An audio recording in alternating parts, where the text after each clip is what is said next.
तुमच्या थिएटरला कोणी बी येणार नाही. आता नवीन पिढीला काय पाहिजे, तेच पिक्चर, तेच कलाकार, त्याच पद्धतीचं गाणं द्यावं लागेल, तरच ती पोरं येतील. काल परवा आमच्या रेणा रोकडा सावरगावच्या एका कार्यकर्त्यांनी सर्व्हिसला असताना सर्व्हिस सोडून देऊन हॉटेल घातलं लातूरला, आणि त्याच्या उद्घाटनाला मला बोलवलं. त्याला म्हणलं बघ कार्यक्रम आहे, थोडा उशीर होईल, मला कवा बी या. मला साहित्यिक कमी आहेत, अशा उन्हामध्ये देखील एवढे साहित्यिक जमलेत. फार मोठ्या लोकांनी क्रांती होत नसते कदम सर. नेताजी सुभाषचंद्र बोस असतील, शिवाजी महाराज छत्रपती असतील, ठराविक लोकांनीच क्रांती केलेली आहे. कार्यकर्ते किती आहेत किंवा जनता किती आहे ते बघायचं नसतंय, पण कार्यक्रम बघत असताना जे नेटनेटका साहित्य अखिल भारतीय साहित्य संमेलनामध्ये जे नियोजन केलं जात आहे तशाच पद्धतीचं नियोजन इथे केलेलं आहे. आल्याबरोबर पाहुण्याच्या हस्ते असल्या उन्हात वृक्ष लागवड केली. कमी आहे का ही काही मला सांगा. एवढ्या महापुरुषाच्या प्रतिमेला इथं पुष्पहार घातला, त्यांना अभिवादन केलं आपण, आणि मग हे आपला जो कार्यकाळ आज 1 दिवसाचं साहित्य संमेलन आहे. कारण या व्यासपीठावरून आपल्याला साहित्यिक निर्माण होतात, त्यांना मोठ्या व्यासपीठावर संधी भेटत नाही, आणि मग अशा व्यासपीठावर कार्यकर्ता निर्माण होतोय आणि तो साहित्यिक होतोय. जळकोट जरी गाव हे या लातूर जिल्ह्यात टोकाला जरी असलं, मी आता दुष्काळी भाग म्हणून म्हणणार नाही, पहिलं होतं आता नाही आहे. आता सारखं सारखं म्हणत बसायचं नाही.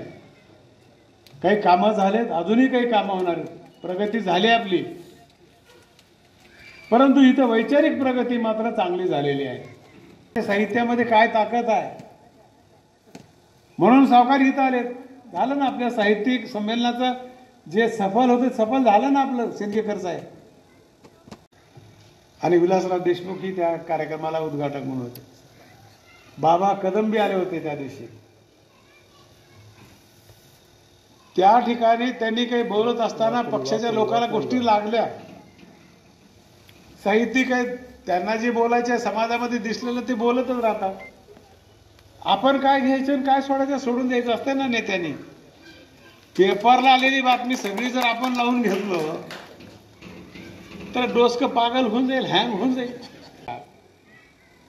तर लोकप्रतिनिधी त्या बातमीचा विपर्यास करायचं काही कारण नसतंय. ती बातमी ऐकून अधिकाऱ्याला बाबा ती पेपरला बातमी आली, बघा काय झालं ते. नसेल तर मग त्याला मंजुरी घ्या, मंजूर असेल तर ताबडतोब काम करा, संपला ना विषय. आमेन. पेपरला बातमी आली, कसं उलालंय आहे का. आता त्या पत्रकारांनी प्रशासनाला लोकप्रतिनिधीला जागा करायचं काम त्यांचं आहे. सभागृहामध्ये विरोधी पक्ष सक्षम असलाच पाहिजे. जर विरोधी पक्ष सक्षम नसला तर सभागृह कसं न्यायाने चालणार आहे. ही घटनेमध्ये दिलेला जो आपल्याला अधिकार आहे तो आपण त्याचा आदरच करायला पाहिजे. म्हणून श्रीराम लागू साहेबांनी त्या दिवशी देखील म्हणले होते की आता लोक म्हणतात, आम्हालाही वाटते म्हणले की पहिल्याच्या सारखी पुस्तकं नाहीत, पहिल्याच्या सारखे दर्दभरी गाणे नाहीत, पहिल्याच्या सारखे नाटकं नाहीत. ऐका आता हे पुढचं शेवटचं वाक्य. त्यांनी म्हणले आम्ही जर तशा कादंबऱ्या लिहिलो, तसे जर पुस्तकं लिहिलो तर आता आमचं पुस्तक कोणी घेणार नाही. आम्ही व्यावसायिक लोक आहोत. आता माल कोणता चालतंय ते केलो तरच आमचं गिराईक होतं, नाही तर आम्हाला घरी बसावं लागतंय. त्यांना माहिती आहे ह्या लोकांना काय पाहिजे. मानसशास्त्र ह्या लोकांनी ओळखीलंय. मला सांगा ते पास्ता म्हणून जे येतंय काय ते मोमीन साहेब, आपण घरी फळं करता ना ते आहे, त्याला नाव दिलं इंग्रजी. दुसरं आता काय ते शेवया आपल्या बोटव्या, त्याला काय म्हणतात मॅगी. हाय काय मला सांगा ना. पण ते आपण घरी शेवया आपल्या घरची मंडळी बायको आई करते, कधी तिखट करते कधी गोड करते. शेवया आपली लई लांब राहत नाही, पण मॅगीचं वैशिष्ट्य काय ते किती बी लांब राहते. आणि त्याला हातानं खायचं नाही, काटकानं खावं लागतंय. कारण नवीन लोकाला आकर्षण काय लागणार आहे ते द्यावं लागेल ना. ते हे लोकाला, ह्या लोकाची, पब्लिकची मानसिकता माहीत झाली आहे. मग फळं आपण खरतो घरी, कोंडुळे हो, माहीत आहे का नाही तुम्हाला? असे नावं बदलून ते हॉटेल तयार केले. काल परवा विचारलं मी कसं काय चालाय, साहेब तुम्ही म्हणल्यासारखं गिऱ्हाईक लय फुला मला. नवीन पिढीला त्याचे जन्मल्यापासून तेच खावलं आहेत ना. इथल्या लोकांना माहिती नाही. आता उगा कोणीतरी कधी तर खाले असते, पण हे त्याच्यातला माल नव्हे, हे आपला अलीकडलाच आहे. कांद्याची चटणी, लसणाची चटणी, पोहे, भाजी, पुरी, काय आणि नाही झालं तर जळकोटला आणि उदगीरला काय चिवडा एक मिळते. सगळ्यात आपला आवडता पदार्थ चिवडा. म्हणजे हे त्या पद्धतीनेच करावं लागेल आता आपण. म्हणून आता साहित्यिकांना देखील आत्ताच्या पोरायला काय आवडतंय, आपला बेस सोडायचा नाही. आपल्याला साहित्यिकामधून पुन्हा समाज कसा नीट राहील.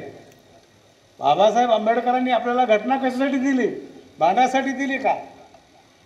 त्यांनी त्यावेळेस सांगितलं तुम्ही शिकानी संघटित व्हा. म्हणजे कुणावर अन्याय करण्यासाठी नाही सांगायला. एखादा गरीब माणूस असेल तर त्याला मदत करायसाठी संघटित व्हा म्हणून सांगितलंय. पण लोकांनी विपर्यास केला आणि दुसऱ्याच कामाला पण शक्ती लावायला लागलो. हे आम्हाला साहित्य संमेलनामध्ये सांगावं लागलं. सामाजिक सलोखा, सामाजिक परिस्थिती, महिलांचं या ठिकाणी होणारं शोषण,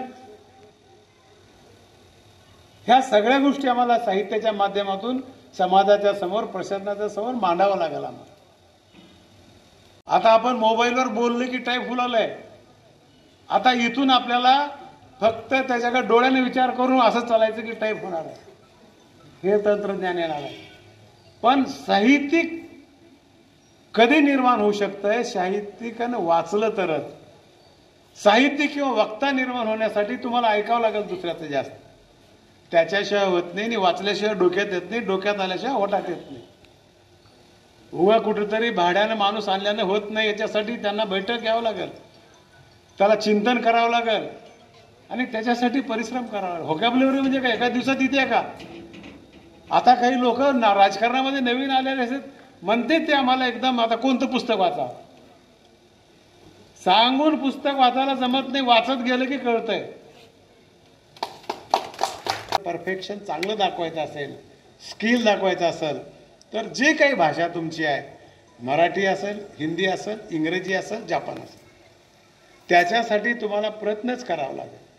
आणि त्याच्याशिवाय त्याच्यातून आपल्याला प्रश्न केल्याशिवाय फळ मिळत नाही. म्हणून साहित्यिक करायचं असेल, होणारे तर कसे होणार आहेत, पण त्यांनी वाचनही वाचलंच पाहिजे. आणि ज्याला राजकारण करायचे त्यांनी 2 पुस्तकं वाचायची. एक रामायण वाचायचं आणि दुसरं म्हणजे महाभारत. महाभारतामध्ये कटुनीती आहे, कनकनीती आहे, दुष्टनीती आहे, शकुनी नीती आहे. हा राजकारण. पण ते राजकारण बघून आपण करायचं नाही. ते राजकारण बघून कृष्णाने कशी सांगितली फिलॉसॉफी म्हणजे गीता. युद्धावर काय घडणार आहे हे सांगितलेलं तत्वज्ञान म्हणजे फिलॉसॉफी आहे. हे 2 गोष्टी वाचल्याशिवाय आपण करू शकत नाही. म्हणून अधिक काही बोलावं अशातलं नाही. तुम्ही म्हणता